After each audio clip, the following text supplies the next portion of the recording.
Hey guys, welcome back to Admix for another episode of Giving the Game Away. And today we're going to discuss idle games. How are you, Ian? I am good. How are you, Sam? Doing well, doing well. Good. How familiar are you with idle games?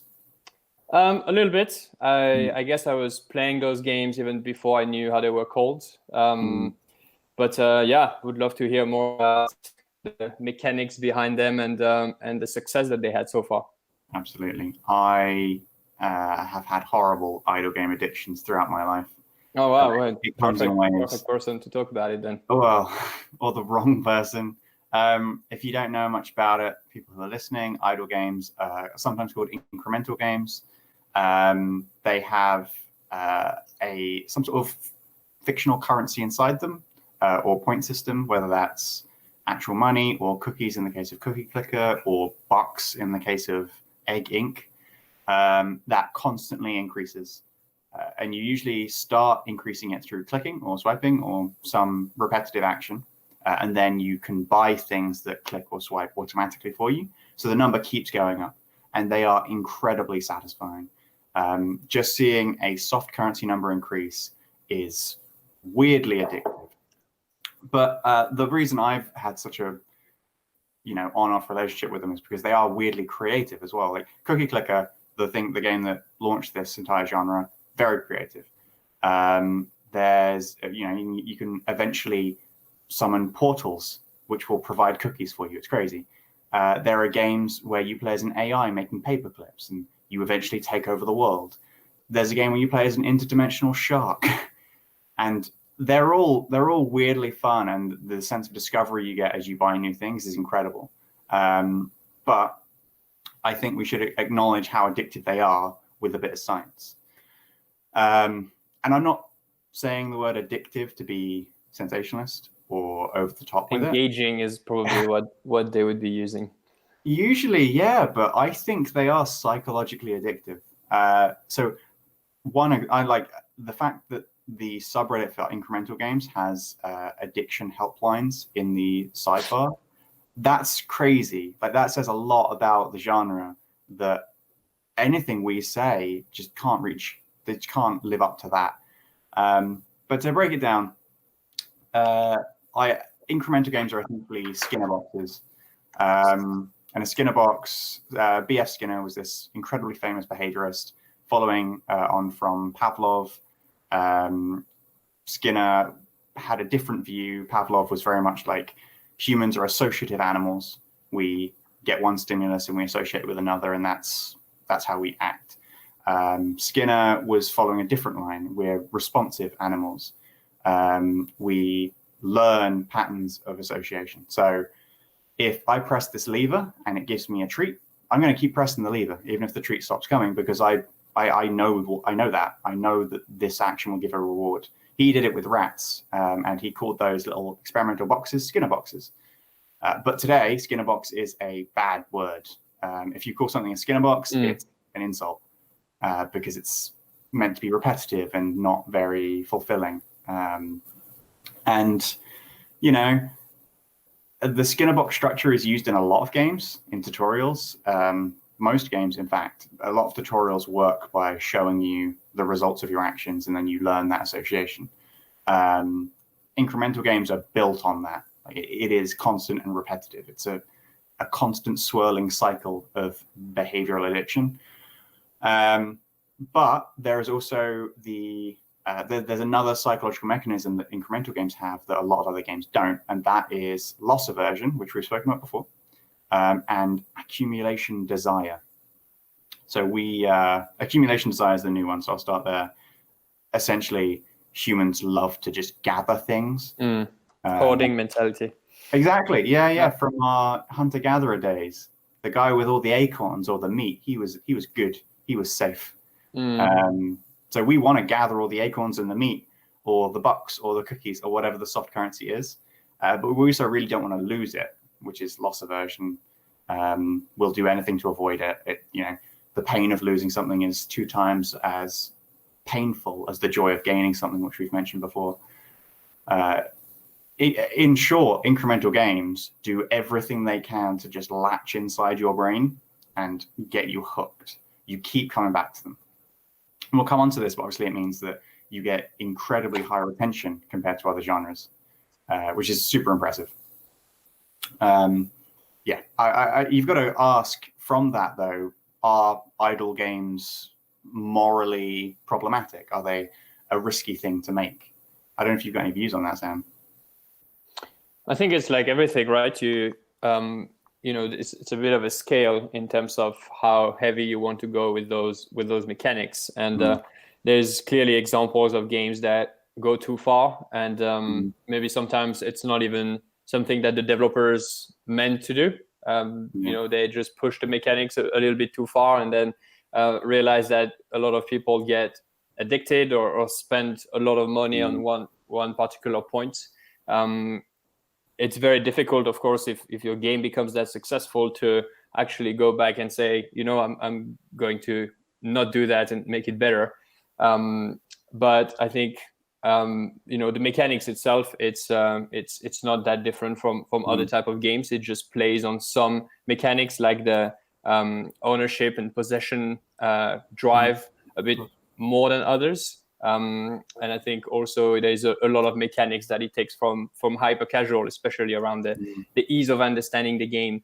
So I wouldn't say that this is an evil thing to do. Of course, it's it's a form of entertainment. A lot of people enjoy it. I'm sure, unfortunately, some of them are addicted, but a lot of people probably play it for fun.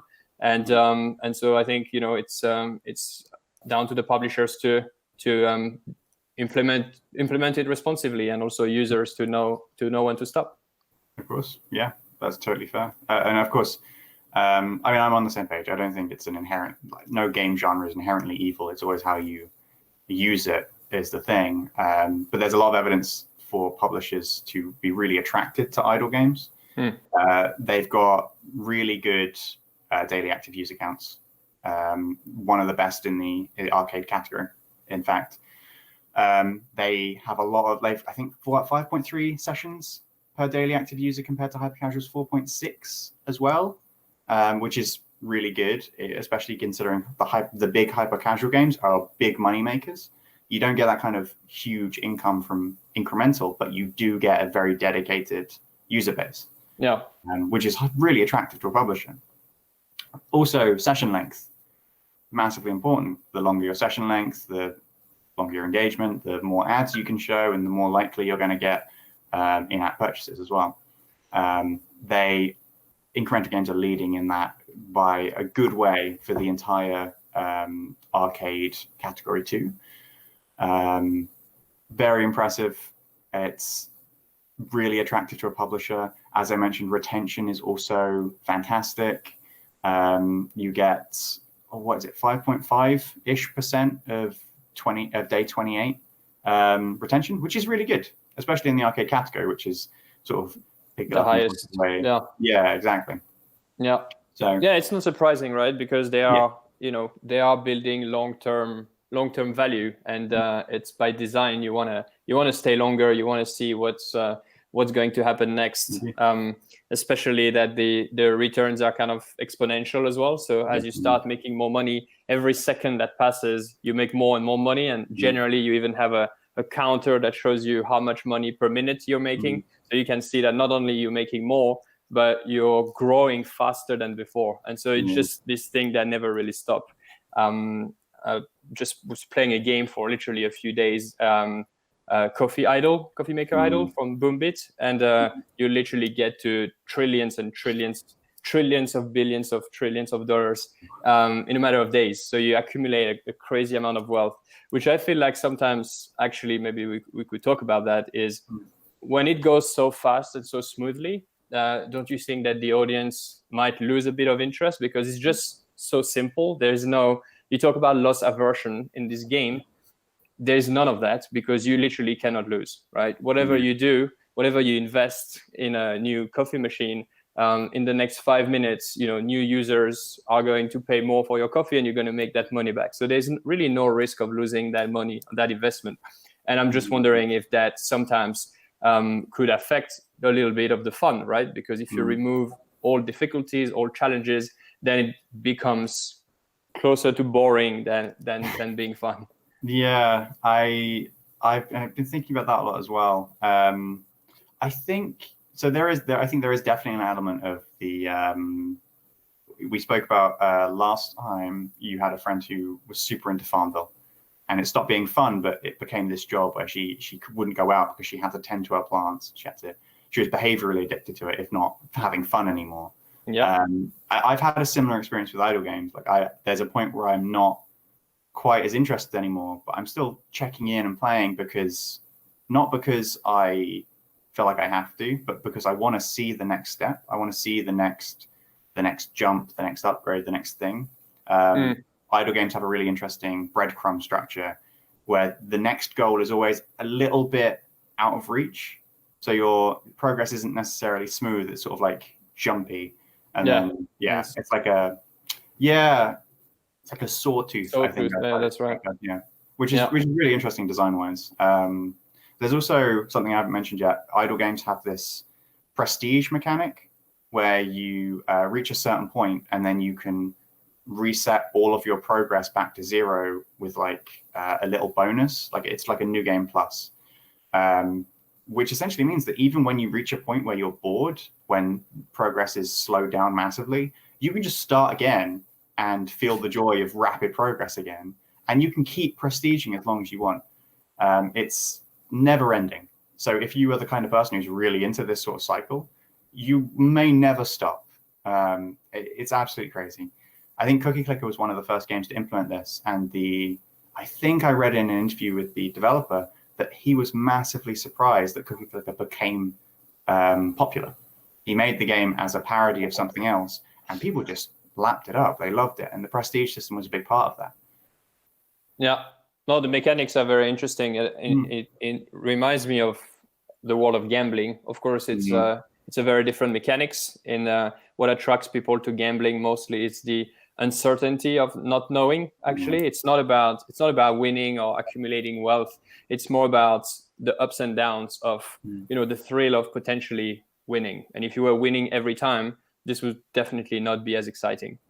So it's different motivation, but at the same time, it's also quite similar in a way. And you get people, that are addicted, and even if they do not like actually going there, they would just go there to feel that thrill again of participating in the activity. And I think another thing that is interesting is you can see different type of idle games. I've mentioned the coffee one, which I think is a particular example of fast progress. I know there are others that are a bit more difficult, where you cannot invest that much at the beginning, so things are a bit slower to fall into place.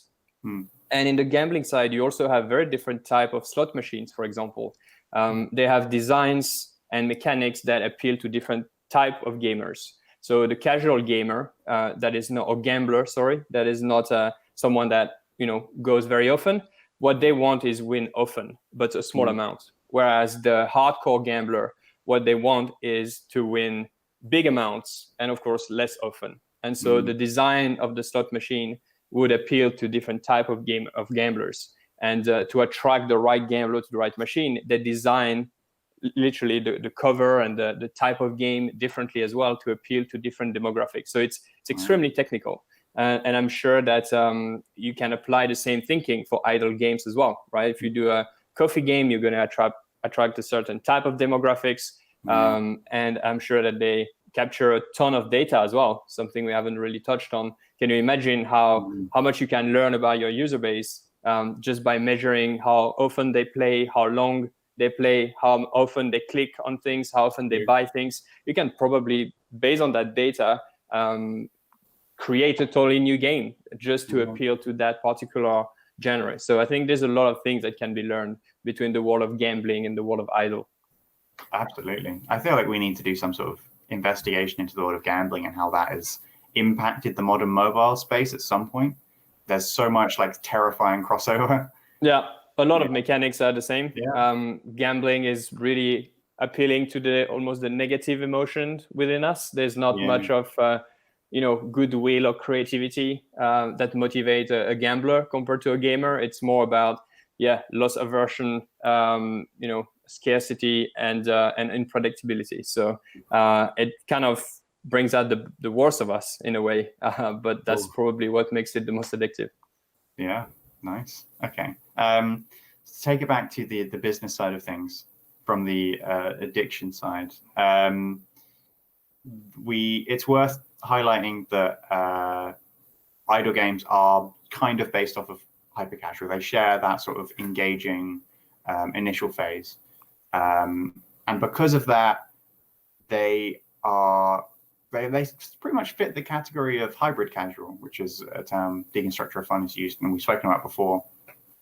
Obviously, a hybrid casual game is one that has that super accessible initial phase, very appealing to a mass group of people, a mass audience. It's immediately immersive. You just tap something simple, and it's immediately engrossing, but it has this deep meta game on top of it that keeps you coming back.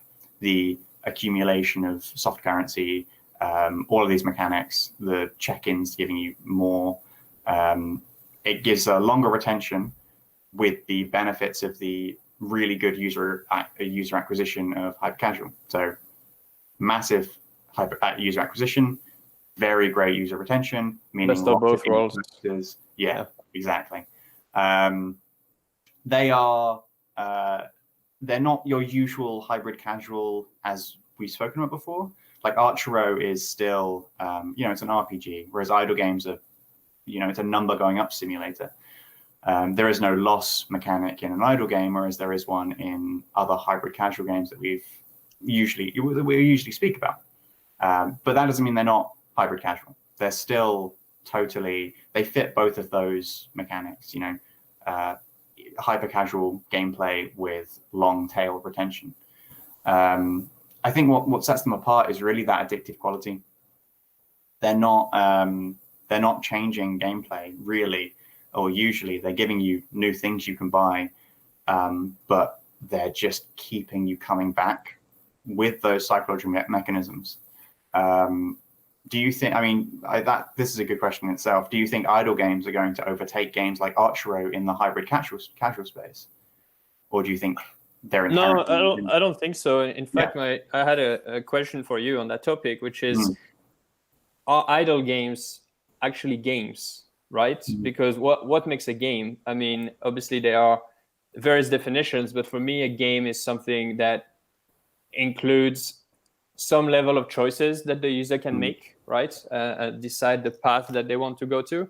A bit of creativity in that sense, and a sense of progress, the ability to win or lose. And idle games really remove all of that almost. And they have great graphics and a great storyline, but you could remove all of that, a bit like the paperclip game, which I think is just a text editor type of interface. And it's the same thing. It's just an algorithms that redistributes wealth basically. And so because of that, I think a big component that makes games fun for most people is just not there. This can be addicted for a specific type of people, but I think the average the average gamer would probably not be that excited about those games. I think they appeal to a very specific type of people. So I wouldn't say that they will take over other genre. However, having said that, there is a ton of very interesting mechanics that game developers can extract to include in other games. Absolutely, yeah. It's a really tricky argument, but I think idlers are games, but I think a more accurate term would probably be like they're a gamified management system. You are essentially put in charge of a company, for example, and distributing what you spend how you spend money on workers and machines and stuff like that. That element of it is gamified. Whereas if you were to do that in real life, that's just a job. Right. Yeah, I think there's definitely game elements in it. It's definitely not traditional. I think that's the biggest thing holding idlers back. Really, they don't have the mass appeal that most other hybrid casual games have. Archero, I can imagine my mum playing. I can't imagine my mum playing Cookie Clicker, which I think is the bar of success for this genre. But yeah, exactly. I do think that the elements of idle games, that sort of Skinner box element to it, that's something that general hybrid casual games are definitely going to take on, because the retention and session time and session count numbers are so good. You just can't deny them. Oh God, you just can't argue with the numbers, and the numbers are amazing. There's just no reason not to. So you're probably going to find games like I think Tap Titans has already done this, really, where they've got this separate core game loop, which is slightly different. No, sorry, it's what's it called? Idle. Oh, there is a mobile game that does this. What's it called? I'm not sure the one you mean. Idle Heroes. Yes, Idle Heroes. Idle Heroes is weirdly not an idle game, but it uses I don't know why it's called Idle Heroes. It's a massive misnomer. But their core game loop is very different to an idle games core loop. But they have idle mechanics on top of it. So you're constantly getting resources. There is a number constantly ticking up, but the main gameplay is not like tapping buttons and buying resources. I think that's a really good model to follow, because you're going to get the retention of idle games. You're going to get the addictive quality of idle games, but you're still appealing to this much wider audience. I don't think they've necessarily refined it properly. I don't think it has this as good a Skinner box quality as it could have. But I think that's probably where the future of the genre is going. I think it's going to take Frankenstein together bits and pieces from hyper casual, from mid-core, from idle games, and build it into something that is very, very engaging. I don't think there's a good model of it yet, but I think there's definitely going to be one. Yeah, I think more and more we're going to see different genre being mixed, right? Because that brings variety in the App Store and excites users to find something a little bit new, and also just plays on the different mechanics that makes the game already successful. And as we've talked about in the past, a lot of game developers are using data to try to figure out which games to make, which audience to appeal to. And with all the data that they can capture, and figuring out that they can really cross-reference data across different type of games, and figuring out that a specific type of users like this mechanics better than this one, and if you put it together, you can appeal to a whole new segment of customers. So definitely, we're going to see a lot more of that. Exactly. I guess the bottom line is that the future of idle games is not in idle games, really. I think the heart of them is going to be implanted into a whole different genre. And I don't think that's going to happen tomorrow, but I think it's going to happen soon. And when it does, it's going to be a huge game changer in the industry, especially with hyper casual games growth gradually declining. I, for one, am very excited to see that happen. I think a lot of creativity is going to come from it, from blending genres like this. Yeah, it can't happen soon enough. Yeah, I think that's a good thing. I mean, a lot of idle games, there's no not two things that are more similar than two idle games, right? It's really the same mechanics with a different skin on it, and you can have all type of games. I'm sure have been done and have been reskinned into idle. So it's for me, this is a genre that has limited growth potential, I would say, as it is. But again, there's a ton of things that game developers can learn from those mechanics, especially really what drives the retention and therefore a higher lifetime value for their customers. Thank you everyone for following us. Please follow us at Admix Play, and I see you next week for another episode.